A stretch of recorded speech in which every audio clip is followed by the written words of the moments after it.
What's up? Mr. O here again.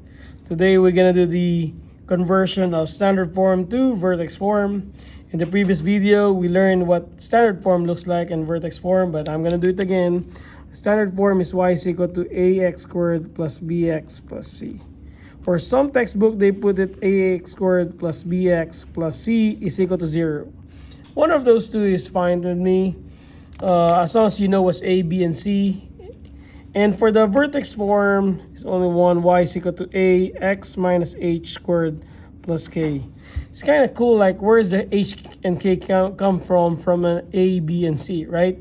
H and k there are the actual vertex. It's a numerical value that gives you the vertex. Vertex is the minimum or maximum value of the turning point of the parabola. But anyway, today we're gonna go over with converting standard form to vertex form. So let's have our first example. Y is equal to x squared plus 6x plus 6. There are multiple ways of doing this one here. Okay. I won't lie to you. You're gonna do the completing the square again. Okay. First thing to do, I'm gonna do it step by step. So step 1. Make it equal to 0. X squared plus 6x plus 6 is equal to 0. Step 2, move the 6 to the other side. So x squared plus 6x is equal to negative 6. Fill in the blank. What number should we have here? Remember the formula, the b over 2 squared.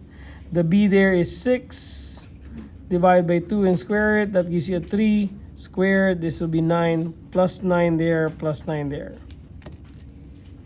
And then what are the factors of this? What two numbers, when you multiply them, gives you a 9, when you add them, gives you a 6. X plus 3 squared is equal to 3. Now, take note, we are not solving. If the question was solving, we're going to take the square root. We will not solve here. Okay? We're converting, we're looking for the equation. So you need to move the 3 to the left back there by subtracting it by 3, subtracting it by 3. Cancel this out. Now it becomes equal to 0. That's what you want. Then x plus 3 squared minus 3. Or they write it y is equal to x plus 3 squared minus 3. You give me this, you're fine. You give me that, that's fine. But this might be a better way of writing it down. So that is the vertex form, wherein the vertex there is negative 3. Take note, it's a positive 3, but this is negative. And this is negative 3 comma negative 3. And that's the answer. One more, number 2.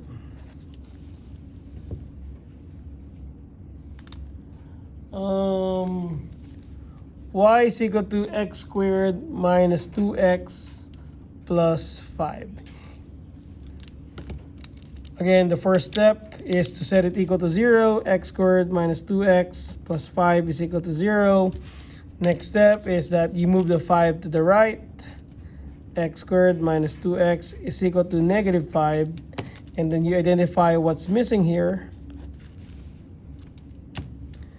And the formula is b over 2 square, wherein it's negative 2 divided by 2. Negative 1 squared is positive 1. So you're going to put a 1 here and a 1 there. The factors of this, two numbers when you multiply them, gives you a 1. When you add them, gives you negative 2 is x minus 1 is equal to, what's negative 5 plus 1? It's negative 4. Again, do not take the square root here because we're not solving anymore. We're converting to vertex form. So the next step is to move the negative 4 back to the left side by adding 4 here, adding 4 there. So therefore, y is equal to x minus 1 squared plus 4. Wherein the vertex here is this negative 1. So flip it, it's positive 1, as positive 4 as is. This is the vertex form, and this is your vertex. Kaboom.